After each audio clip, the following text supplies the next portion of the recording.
तो प्यारे विद्यार्थियों नमस्कार, स्वागत है आप सबका एक और नए वीडियो में। तो प्यारे विद्यार्थियों, आज हम यहाँ पर एमपी बोर्ड परीक्षा 2025 के लिए कक्षा 12 हिंदी विषय का एक मॉडल क्वेश्चन पेपर देखने वाले हैं, जो कि देखिएगा प्यारे विद्यार्थियों एमपी बोर्ड ने इस साल जारी किया है।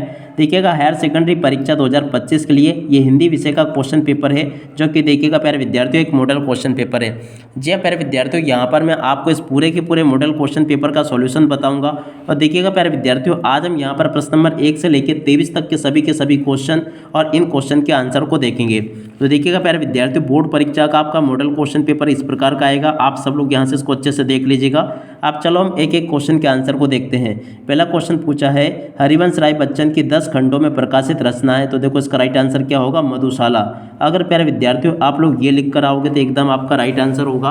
और उसके बाद में देखो अगला क्वेश्चन पढ़ते हैं, क्या लिखा है, श्रृंगार शांत और करुण रस में विशेष रूप से पाया जाता है। तो देखो माधुर्य गुण पाया जाता है। अगला क्वेश्चन, प्रयाग महिला विद्यापीठ की स्थापना किसने की थी। तो देखो महादेवी वर्मा ने की थी।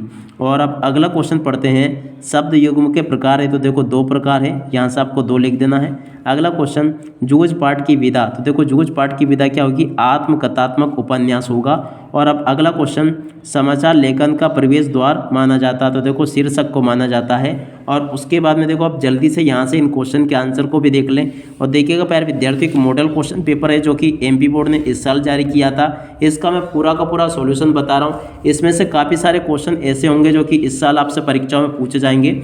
और देखो प्यारे विद्यार्थियों, इसके बाद में आप सब लोग जल्दी से रिक्त स्थानों की पूर्ति को देख लो। रिक्त स्थान पूर्ति आपके पेपर में परीक्षाओं में इस प्रकार से पूछी जाएगी। पहला क्वेश्चन, पतंग कविता में मृदंग शब्द का अर्थ है। तो देखो इसका अर्थ होता है ढोलक की तरह का एक बाजा। ठीक है। अगला क्वेश्चन, सहृदय की हृदय में स्थित अस्थायी भाव को कहते हैं। तो देखो संचारी भाव कहते हैं। अगला क्वेश्चन, बाजार दर्शन पाठ में की चर्चा की गई है। तो देखो साहूकारों की चर्चा की गई है, सॉरी। ठीक है। अगला क्वेश्चन, गुरुत्वाकर्षण एक शब्द है। तो देखो एक तकनीकी शब्द है। और अब अगला क्वेश्चन, यशोधर बाबू का तीसरा बेटा स्कॉलरशिप लेकर चला गया, कहाँ चला गया, अमेरिका चला गया था। अगला क्वेश्चन, रेडियो नाटक में नहीं होते। तो देखो क्या नहीं होते, दृश्य नहीं होते। यहाँ से आपको दृश्य लिखना है। ठीक है। इस प्रकार से इन क्वेश्चन के आंसर को देख ले। उसके बाद में देखो प्रश्न नंबर 3 में आपसे सत्य सत्य पूछे जाएंगे। सत्य सत्य में पहला क्वेश्चन, कैमरे में बंद अपाइज कविता में मीडिया पर कटाक्ष किया गया। बिल्कुल आपका सही होगा। और बिंब सार्वभौमिक होते हैं तो असत्य हो जाएगा। धर्मवीर भारती ने काले मेघा पानी दे पाठ में वानर सेना का वर्णन किया। तो देखो ये क्या हो जाएगा आपका असत्य। विज्ञापन की भाषा सरल होनी चाहिए, ये भी आपका सत्य होगा। और उसके बाद में देखो आगे के इन क्वेश्चन के आंसर को भी देख लेते हैं। तो देखो प्यारे विद्यार्थियों, आगे आपके पेपर में परीक्षा में क्वेश्चन इस प्रकार से पूछे गए हैं। आप सब लोग जल्दी से इन क्वेश्चन के आंसर को देख लीजिएगा। अब चलो मैं आपको बताता हूँ किस प्रकार के क्वेश्चन आपसे पेपर में परीक्षा में पूछे गए हैं। देखिएगा एक क्वेश्चन पूछा है, अतीत में दबे पांव पाठ के आधार पर अजायब घर में तैनात व्यक्ति का नाम मोहम्मद नवाज था। असत्य होगा। और निरक्षरों के लिए मुद्रित माध्यम बहुउपयोगी होते हैं, ये भी आपका असत्य होगा। उसके बाद में देखो जोड़ी का मिलान इस प्रकार से आपको कर लेना। देखो जोड़ी का मिलान ऐसे करना है, बात सीधी थी पर, तो देखो इसकी जोड़ी तो कोई दूसरा नहीं। ढोलक की आवाज़, इसकी जोड़ी का मिलान आपका हो जाएगा संजीवनी शक्ति का काम। और देखो राजभाषा की जोड़ी सरकारी कामकाज की भाषा, उर्दू फारसी का चंद, तो देखो रुबाइया होगा। मोहनजोदड़ो का अर्थ, तो देखो इसका अर्थ होता है मुर्दों का टीला। और उसके बाद में देखो भारत का पहला छापाखाना, तो देखो गोवा में खोला गया। रीतिकाल का प्रतिनिधि रचना, तो देखो बिहारी सस्सी। इस प्रकार से आप सब लोग इन क्वेश्चन के आंसर को देख लो। और उसके बाद में देखो प्यारे विद्यार्थियों, यहाँ से आप सब लोग एक वाक्य फिर एक शब्द में उत्तर को भी देख लेना। पहला क्वेश्चन पूछा है, कवि उमाशंकर जोशी के अनुसार बीज किस रूप में अंकुरित होता है। तो देखो प्रेम के रूप में अंकुरित होता है। अगला क्वेश्चन, जहाँ उपमेय में उपमान से श्रेष्ठता बताया जाए वहाँ कौन सा अलंकार होता है। तो देखो व्यतिरेक अलंकार होता है। अगला क्वेश्चन पढ़ते हैं।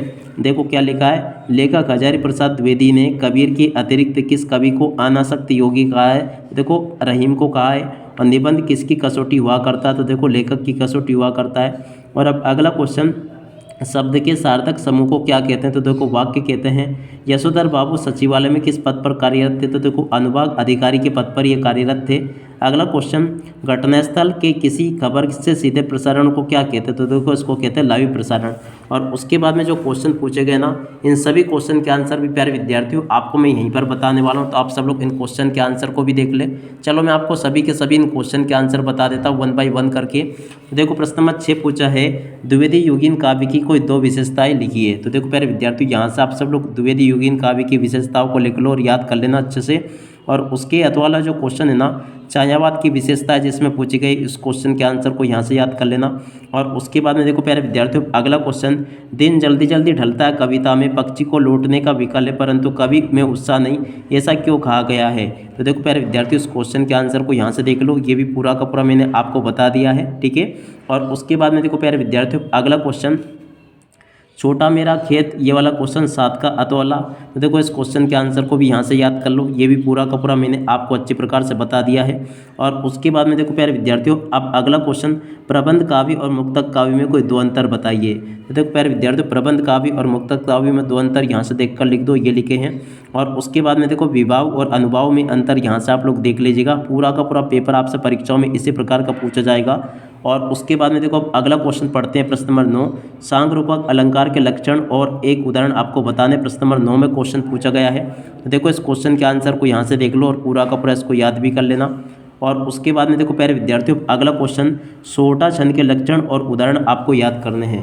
तो देखो प्यारे विद्यार्थियों, सोटा छंद के लक्षण और उदाहरण यहाँ से देख लेना और इसको पूरा का पूरा याद भी कर लेना। और उसके बाद में देखो प्यारे विद्यार्थियों, अगला क्वेश्चन, प्रश्न नंबर 10, हिंदी निबंध के विकास को कितने कालों में विभाजित किया गया, नाम लिखिए। प्रश्न नंबर 10 पूछा है।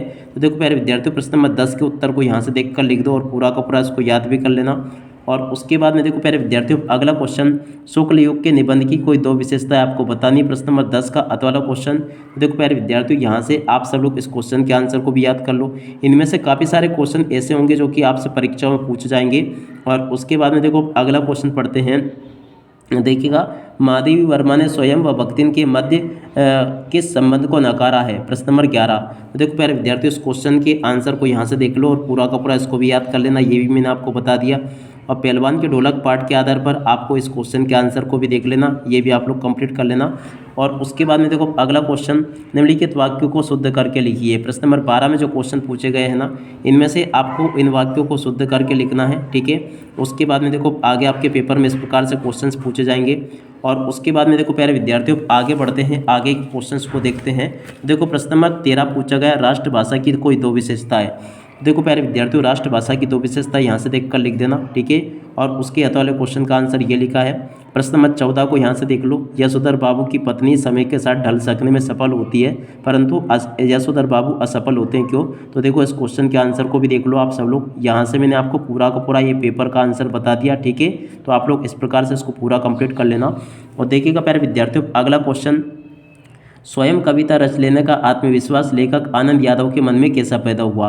देखो इस क्वेश्चन के आंसर को भी यहाँ से देख लो, ये पूरा का पूरा आंसर मैंने आपको बता दिया, ठीक है। और उसके बाद में देखो अगला क्वेश्चन पढ़ते हैं। देखो अगला क्वेश्चन लिखा है, इंटरनेट पत्रकारिता की लोकप्रियता के दो कारण लिखिए। देखो प्रश्न नंबर 15। देखो प्रश्न नंबर 15 के उत्तर को यहाँ से देख लो, पूरा का पूरा याद कर लेना। और देखो प्यारे विद्यार्थियों, इसका अतवाला क्वेश्चन का आंसर ये लिखा है। और उसके बाद में देखो अगला क्वेश्चन पढ़ते हैं, तुलसीदास अथवा सूर्यकांत त्रिपाठी निराला की काव्यगत विशेषता निम्नलिखित बिंदुओं के आधार पर आपको देनी है। प्रश्न नंबर 16 पूछा गया। देखो प्यारे विद्यार्थियों, प्रश्न नंबर 16 के उत्तर को यहाँ से देख लो और पूरा का पूरा याद कर लेना, ये भी प्यारे विद्यार्थियों आपको मैंने बता दिया है। और उसके बाद में देखो आगे आपको ये इस प्रकार से दिए गए क्वेश्चन लिखे हैं, ठीक है, आप लोग इनको देख लीजिएगा। उसके बाद में देखो आगे बढ़ते हैं। देखो प्यारे विद्यार्थियों, अगला क्वेश्चन ये लिखा है, आप लोग देख लीजिएगा। यहाँ तक के सभी क्वेश्चन के आंसर मैंने आपको बता दिए। और सूर्यकांत त्रिपाठी निराला का भी जीवन परिचय यहाँ से देख कर लिख देना, ये भी मैंने आपको पूरा का पूरा आपको अच्छे प्रकार से बता दिया है, ठीक है। उसके बाद में देखो जैनेन्द्र कुमार का जीवन परिचय ये लिखा है, इसको भी आप लोग देख लें और पूरा का पूरा आप लोग यहाँ से अच्छे प्रकार से हल कर लेना इसको, ठीक है। और उसके अथवा में जो आपसे धर्मवीर भारती का जीवन परिचय पूछा गया, इसको यहाँ से देख लो और पूरा का पूरा इसको भी याद कर लेना, ये भी मैंने आपको अच्छे प्रकार से बता दिया, ठीक है। और उसके बाद में देखिएगा प्यारे विद्यार्थियों, प्रश्न नंबर 18। प्रश्न नंबर 18 पूछा है, संयमी सदाचार विषय का भाव पल्लवन कीजिए। तो देखिएगा प्यारे विद्यार्थियों, संयमी सदाचार है, इस क्वेश्चन के आंसर को यहाँ से देख कर लिख दो और इसके अतवाले क्वेश्चन के आंसर को प्यारे विद्यार्थियों यहाँ से देख कर लिख देना, ये भी मैंने आपको पूरा का पूरा अच्छे प्रकार से बता दिया है। और देखो प्रश्न नंबर 19 का उत्तर यहाँ से देख कर लिख दो, ये भी मैंने आपको पूरा का पूरा बता दिया ये। और उसके बाद में देखो प्यारे विद्यार्थियों अगला क्वेश्चन जो कि देखिएगा यहाँ पर आपसे पूछा गया था। देखो ये 19 का वाला क्वेश्चन है, जीवन वाला। देखो ये जीवन और जगत, इसमें से इस प्रकार से क्वेश्चन पूछे गए थे। तो देखो इन क्वेश्चन के आंसर को भी देख लो यहाँ से और पूरा का पूरा इनको याद कर लेना, ठीक है।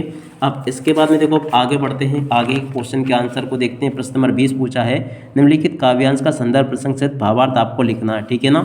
तो चलो मैं आपको इनका आंसर भी बता देता हूँ। तो देखो इनका संदर्भ प्रसंग सहित भावार्थ आपको इस प्रकार से लिखना होगा। संदर्भ ये लिखा, प्रसंग ये लिखा है और भावार्थ आपको इस प्रकार से लिख देना, विशेष ऐसे आपको लिख देना, ठीक है। उसके बाद में देखो आगे बढ़ते हैं। इसका हाथ वाला क्वेश्चन, आंगन के लिए चांद के टुकड़े। तो देखो इसका उत्तर यहाँ से देख कर लिख देना, संदर्भ ये लिखा है, प्रसंग यहाँ से देख कर लिख दो और भावार्थ यहाँ से देख कर लिख देना, ठीक है। उसके बाद में देखो अब 21वां क्वेश्चन, निम्नलिखित गद्यांश के संदर्भ प्रसंग सहित विशेष आपको लिखना। प्रश्न नंबर 21 पूछा गया है। देखो इस क्वेश्चन के आंसर को यहाँ से देख कर लिख देना है। पूरा का पूरा मैंने आपको बता दिया अच्छी प्रकार से, आप लोग इस क्वेश्चन के आंसर को देख लेना। और उसके बाद में देखो अगला क्वेश्चन, देखो ये वाला 21 का ये वाला क्वेश्चन, देखो इसका उत्तर ये लिखा, संदर्भ ये लिखा है, प्रसंग ये लिखा है और व्याख्या ये की गई है। आप लोग इस प्रकार से इसको देख कर लिख देना। और अब अगला क्वेश्चन प्रश्न नंबर 22, प्रश्न नंबर 22 में पूछा गया है, सड़कों की दुर्दशा पर खेद व्यक्त करते हुए नगर पालिका अध्यक्ष को एक आवेदन पत्र लिखिए। तो देखो प्यारे विद्यार्थी, इस क्वेश्चन के आंसर को यहाँ से देख लेना, ये पूरा का पूरा मैंने आपको बता दिया है। ऐसे आप सब लोगों को इस क्वेश्चन के आंसर को नोट कर लेना है, ठीक है। उसके बाद में देखो इसके अथवा में जो क्वेश्चन पूछा गया था, छात्रावास में रहकर अपनी पढ़ाई की संतोषजनक जानकारी देते हुए अपने पिताजी को पत्र लिखिए। प्रश्न नंबर 22, देखो प्यारे विद्यार्थियों प्रश्न नंबर 22 के उत्तर को यहाँ से देख कर लिख दो। ये पूरा का पूरा प्यारे विद्यार्थियों आपको मैं अच्छे प्रकार से बता चुका हूँ। और उसके बाद में देखो प्यारे विद्यार्थियों प्रश्न नंबर 23 को पढ़ते हैं, निम्नलिखित में से किसी एक विषय के ऊपर आपको एक अनुच्छेद लिखना है। तो देखो प्यारे विद्यार्थियों निबंध आपको लिखना, तो निबंध आप लोग यहाँ से देख लो। ये पूरा का पूरा मैंने आपको ये यहाँ पर निबंध बता दिया। आशा करता हूँ कि आप सब लोग अपनी परीक्षाओं में इसको अच्छे प्रकार से लिख कर भी आ जाओगे। अब इसी के साथ में प्यारे विद्यार्थियों इस वीडियो को यहीं पर पूरा करते हैं। नमस्कार, जय हिंद, जय भारत।